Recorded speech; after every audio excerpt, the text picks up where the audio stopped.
तो मैं अपनी पार्टी की ओर से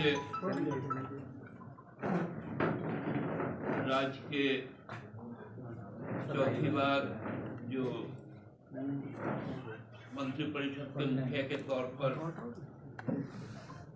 माननीय मुख्यमंत्री हेमंत सोरेन जी को धन्यवाद देना चाहता हूँ, उनका अभिनंदन करना चाहता हूँ कि कल के मंत्रिपरिषद में फोकस लग रहा है। इस प्रकार से उन्होंने इस राज्य को अगले 5 वर्षों के लिए आगे बढ़ाने के लिए अपने सहयोगी मंत्रियों को जो सलाह दिया, जो एक पथ प्रदर्शन किया, वो हमको लगता है कि एक नायाब आयाम को स्थापित पहले ये आगाह कर दिया गया कि जनहित में और लोगों के बीच जो दायित्व प्राप्त मंत्री, उनका रहना कितना जरूरी है। हमने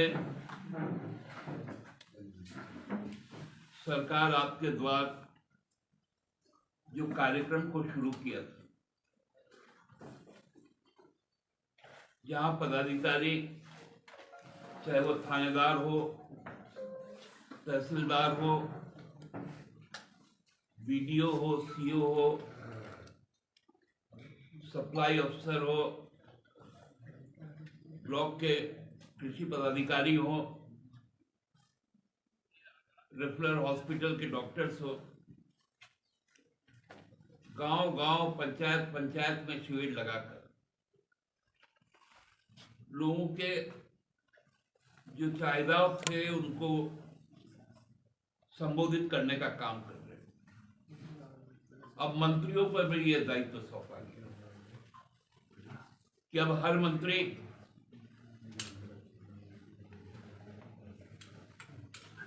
अपने अपने अधीनस्थ जो विभाग उसके जिला स्तर पर जाके समीक्षा करें। जो उससे आच्छादित लोग हैं योजनाओं से, उनसे सीधा संवाद करें। जिनको कठिनाई हो रही उनको भी सुने, और केवल विधायक ही नहीं, जो भी जनप्रतिनिधि है, चाहे वो पंचायत का वार्ड का सदस्य भी है, उसके साथ भी एक संवाद कायम करें। इसमें दलगत भावना नहीं होना चाहिए। हमारी प्राथमिकता ईमानदारी पूर्वक लोगों की सेवा करनी है, क्योंकि एक नया लकीर खींचने के लिए मुख्यमंत्री को जनादेश मिला और उस पे खरा उतरना पूरे मंत्रिपरिषद का दायित्व। हमको लगता है कि यह मंत्रिपरिषद भी पहली बार एक ऐसा मंत्रिपरिषद है जिसमें जो सबसे बड़ा वर्ग है समाज का, ओबीसी का, उसका सबसे ज्यादा प्रतिनिधित्व तय किया। 7 मंत्री बनाए। उसके बाद जो जनजातीय समूह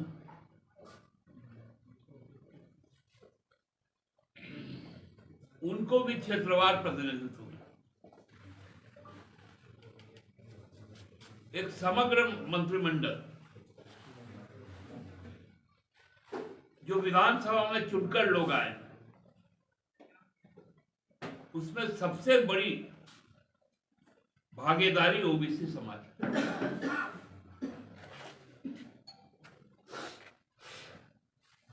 पहले कुछ खास जातियों को ही इसका लाभ मिलता, लेकिन इस बार यह स्थापित हुआ कि सर्वजन का विकास, सर्वजन का विश्वास इस सरकार के साथ और सरकार उनके साथ। जहां इस तरह के नए उच्च मानदंड स्थापित किए जा रहे हैं, वहीं पर भाजपा के द्वारा जो निम्न हरकतें की जा रही है, ये लोकतंत्र को भी शर्मसार कर रहा है। कल की एक घटना सामने आई जब माननीय उपसभापति राज्यसभा ने, सभापति राज्यसभा ने जिस तरह से एक वाक्य को पेश किया कि जब विपक्ष वहां पर किसान आंदोलन की बात कर रहा था, किसान के मुद्दों पर चर्चा की बात कर रहा था, एक तरफ शंभू बॉर्डर में गोलियां चल रही थी और संसद में इसका गूंज ना हो, इसलिए एक मनगढ़ंत कहानी गढ़।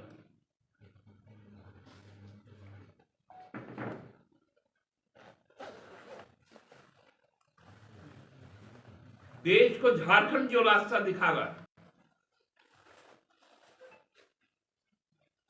जो लोकतंत्र के उच्च मानदंडों को स्थापित करने के लिए अब तैयार,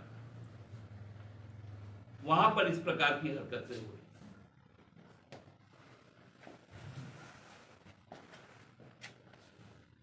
हम लोग जानते हैं, हम लोगों के पास में एक दायित्व आया और बहुत बड़ा दायित्व आया, और दायित्वों का निर्वहन भी हमको करना है।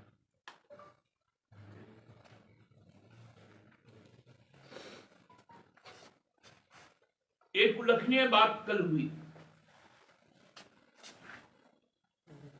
कि जो आधारभूत संरचना के नाम पर 2014 से 2019 तक जो राज्य का पूंजी निवेश हुआ,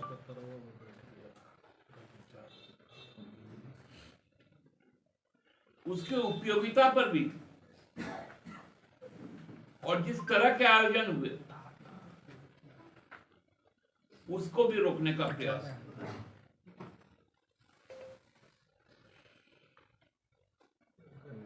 आज जानते हैं आप लोग कि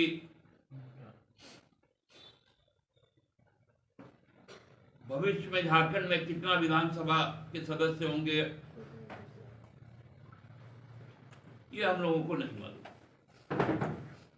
लेकिन वर्तमान में जो सदस्य हैं, जो वो भवन बना,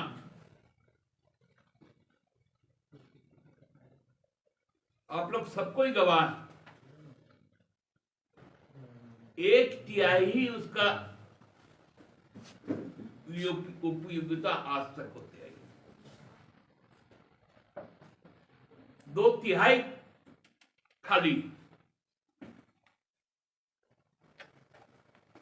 इसलिए केवल ठेकेदार और दलाल बिचौलिए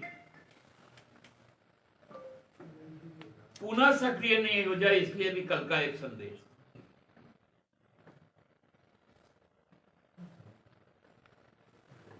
किस प्रकार 4000 करोड़ का डैम को चूहा खा गया,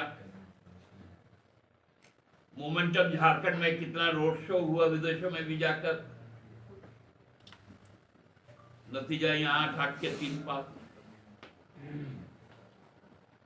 उन सभी चीजों पर रोक लगाएंगे।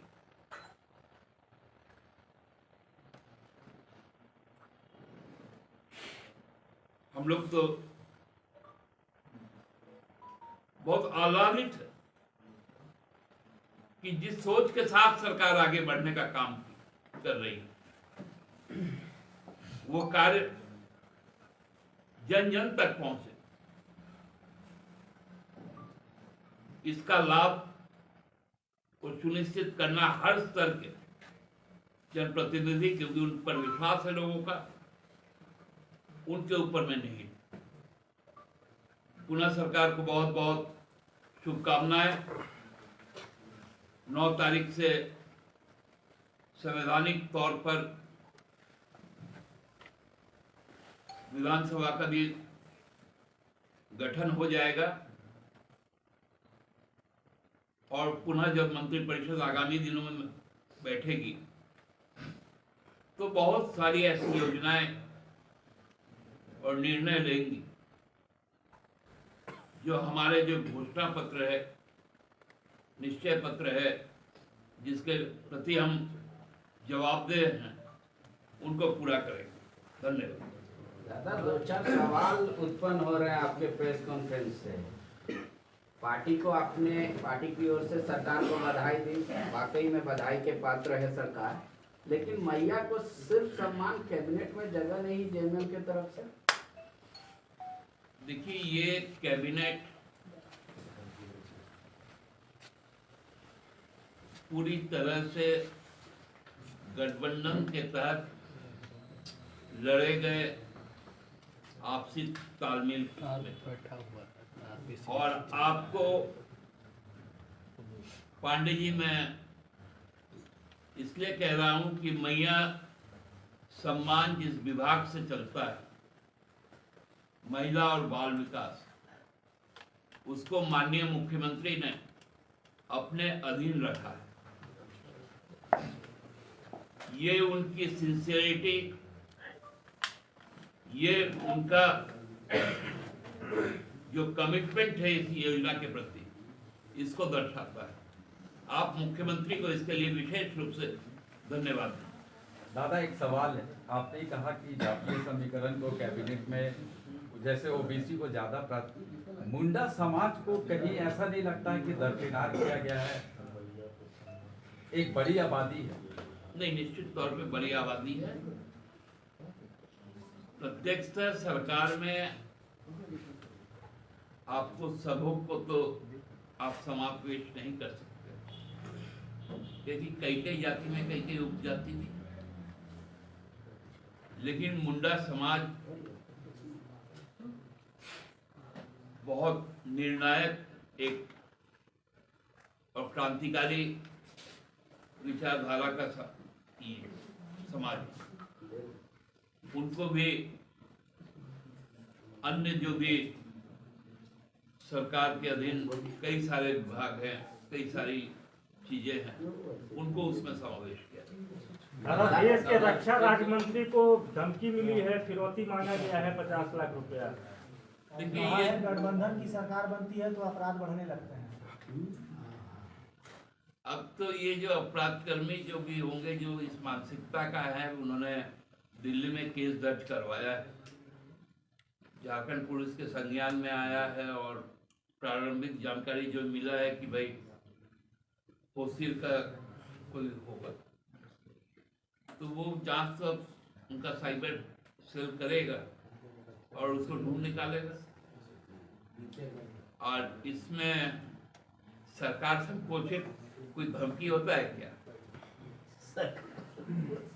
आप तो ऐसा सवाल करते हैं भाजपा की तरह। अच्छा, रक्षा राज्य मंत्री को धमकी मिल गया। यहाँ तो कई लोगों को पंजाब के डीजीपी का फोन बैंक से हो गया था। यहाँ तो बिना सबूत का आप लोगों ने देखा होगा कि प्रधानमंत्री को जान से मारने की साजिश में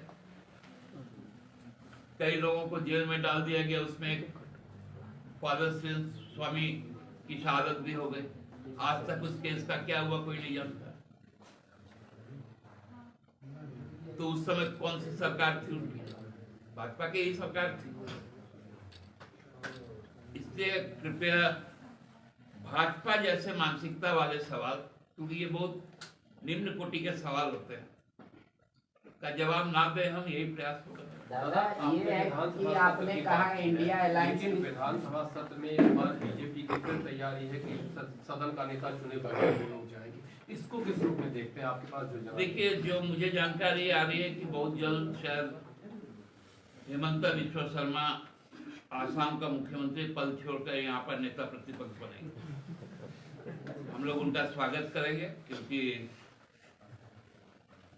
क्या एक तो शब्द है ना पनौती वाला, तो वो हमारे लिए पनौती है। तो वो आए और यहाँ नेता प्रतिपक्ष के रूप में योगदान दे उनका। दादा,